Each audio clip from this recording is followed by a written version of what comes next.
A daily checklist can be used as a one-stop shop for your students. So they don't have to go hunting through the whole LMS through all the different folders to find different readings and different videos and different audios and quizzes and activities. You can all have them linked within one checklist that they only have to go to once a day. So looking at here on the screen, we've got an example of a checklist that I use. I create different categories. I have a reading category where I put my PDFs for them to read. I've got a bunch of videos, so I call that watch. I have PowerPoints with voice that they could have linked. I also have videos that are linked through YouTube. I have do, so I have some PDF worksheets that my students have access to. They just have to click on the hyperlink. I have an activity. These are embedded outside of their quizzes that are basically from other websites. So I've just embedded them within the LMS themselves. And then I have their daily quiz, so that's their show. So all my checklists will have a read, watch, do, and show. And so I'm going to show you how I go ahead and create those checklists. So I'm going to go to a unit that I'm building the checklist within.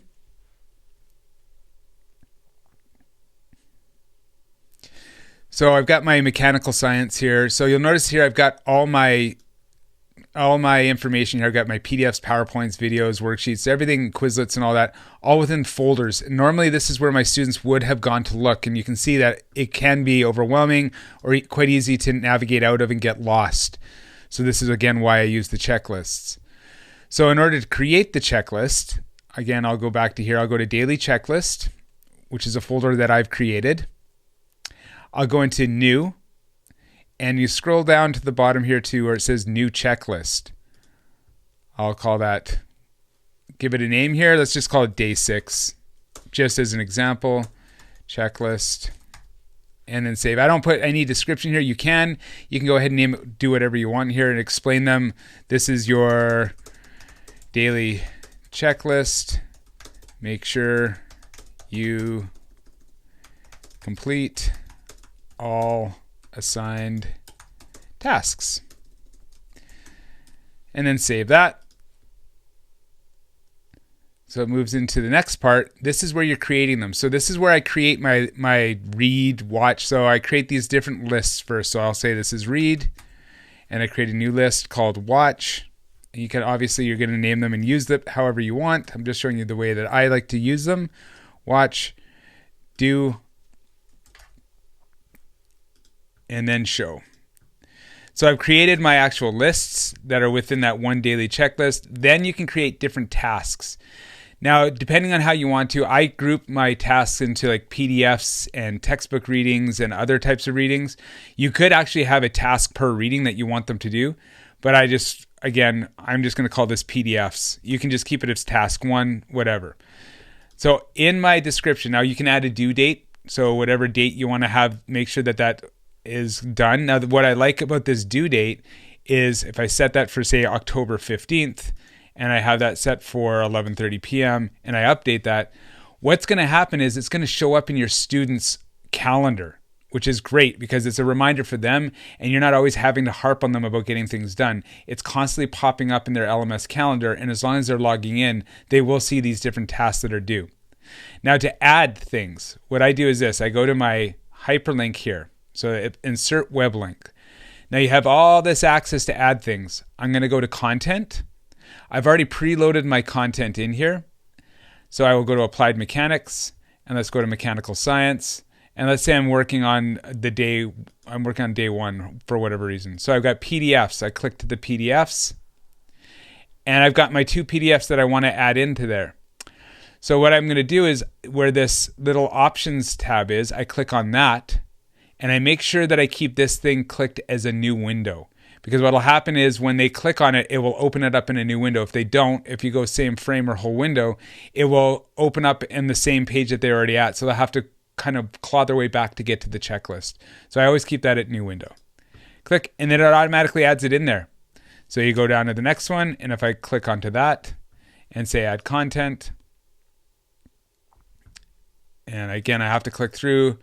Let's just say, let's just go back to my applied mechanics, mechanical science, day 1. So you're clicking a little bit. It's a bit to set them up, but once they're set up, you can just roll it over into your next course, and on you go. So that's how I connect my PDFs. my list to my watch. Again, I have all my YouTube videos preloaded into my D2L. So I'm going to go to content. I'm going to go to applied mechanics, let's say. There. Day one. I'm going to go to videos. And then I've got all my videos added in here. So again, I'm going to link them like that and make sure they're open in a new window. And it automatically inserts it down there. So if you want to, you can also say, you can type in whatever you want, watch this video, and then add a hyperlink to that text. So you click over to that, go to that insert web link, go to there. Now there's a difference in this one. What you don't want to do is this. Let me just go and I'll add a video here, videos. I don't want to hit on this because if I hit that, it's going to copy this text over, this Speed Eureka video number 3. You don't click that. You have to just click on that. That'll link it to watch this video. Then what you have to do, and this is important, is you make sure you click on it like that till it all shows blue. Click on the web link, and then see where it says same frame. You want to make sure that that's moved over to new window so that that opens up. That's if you want to have the hyperlink to text that you already have. If you're okay with just the text you have for the video, you're fine just going to that options, that pen, clicking on that, and then it dumps it in just like that. Do is just the same thing. You're just going to your content. Show, if I go to a quiz, for example, you can take a quiz right out of the quizzes. So if I want to take this quiz here, I'm going to go down here to quizzes, which I'll have pre-built, obviously. And then let's just pick a quiz. I can pick any one of these here. Might as well pick one that's close to the topic at hand, motion and force. And I take that pen again and new window, and it dumps it in there, update. And I've got my checklist. It's all built. Now, if I go take a look back at the daily checklists,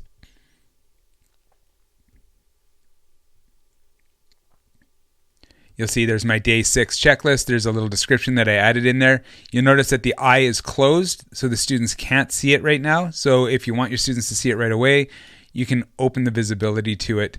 That's a common mistake people sometimes forget. Then if I want to see what the students see, let's just go into view a student and make sure that this daily checklist looks good and test the links out. I always make sure I check my links. So I'm going to go to content. I'm going to go open it up. This is exactly how the students would see it. And then we'll just open that up. So I open that up. And there it is. Perfect. And I go, let's just check this quiz, make sure that opens up. Great. The quiz is working. And any other things that you've added in, I didn't obviously add in those other tasks there.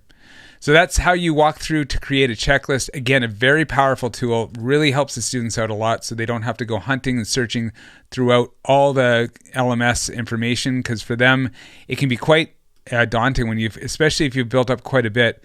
Like in here, it's whole numbers. I got videos, PDFs, worksheets, PowerPoints with voice, activities, and then if this starts opening up a lot to them, they can get really lost really quickly. Whereas if they are trained to just go to the checklist per day and work off that checklist, it's just a one-stop shop.